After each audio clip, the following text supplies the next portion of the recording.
Salut et bienvenue sur la chaîne de Les Infos de chez nous. L'ancienne première dame a accordé une interview au confrère Fraternité Matin dans laquelle elle révèle qu'elle n'a pas rompu les contacts avec son désormais ex-époux, l'ancien président Laurent Gbagbo. Elle annonce d'ailleurs elle et lui, se retrouveront bientôt. Le divorce civil n'a rien à voir avec la politique. La présidente du mouvement des générations capables, MGC, Simone Gbagbo a accordé une interview à Fraternité Matin, qui sera publiée le jeudi 25 avril 2024. Avant la publication intégrale de cette interview, Fraternité Matin a décidé de faire languir ses lecteurs en publiant un PAN de ce qu'elle a dit concernant ses rapports avec son ex-époux Laurent Gbagbo. Je pense que quand nous allons soulever les vrais débats politiques, nous allons nous retrouver et vous allez voir. Elle a révélé que le divorce civil n'a rien à voir avec la politique. D'ailleurs, précise-t-elle avec force, elle et Laurent Gbagbo se retrouveront très bientôt. Je suis très optimiste à ce sujet. Je pense que quand nous allons soulever les vrais débats politiques, nous allons nous retrouver et vous allez voir. À ce niveau, je n'ai aucune inquiétude. Les Ivoiriens seront informés. Ils verront, a confié Simone Gbagbo. Il faut savoir que le couple politico-civil Laurent et Simone Gbagbo, acteur majeur de la politique ivoirienne, s'est disloqué. C'est ce qu'à tout le moins, l'on croyait.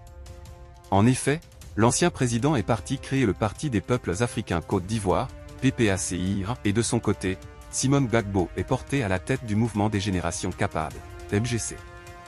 Mais Simone Gbagbo signe et persiste qu'elle et son ex-époux se retrouveront effectivement dans le cadre des pourparlers ou alliances politiques. Il n'y a jamais de rupture définitive en politique, a martelé Simone Gbagbo. L'intégralité de l'interview est à retrouver ce jeudi 25 avril dans les colonnes de Fraternité Matin. Dans d'autres nouvelles, le web humoriste observateur Eben était devant le juge ce mardi 23 avril 2024. Placé en détention provisoire depuis quelques jours, il s'est présenté pour répondre des faits de diffamation et d'outrage contre Marie-Paul Adjé. Observateur Eben condamné à la prison ferme et à une amende de 5 millions francs CFA. Déposé en prison pour une affaire d'injure qui l'oppose à Marie-Paul Adjé, observateur Eben, à l'état civil, Florent Kwakouamani, a été condamné ce jour. Il a écopé d'une peine de 12 mois de prison dont 6 mois fermes. Il doit également verser une amende de 5 millions de francs CFA.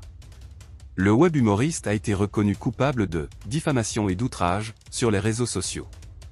Son conflit avec Marie-Paul Adjé est le plus en vue actuellement, mais il ne faut pas oublier qu'il est un habitué des faits.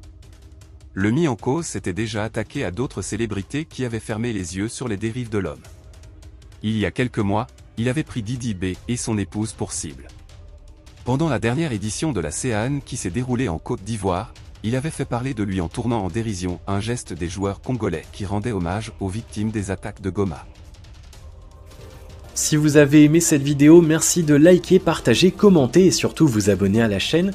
Et on se retrouve très vite pour une prochaine vidéo.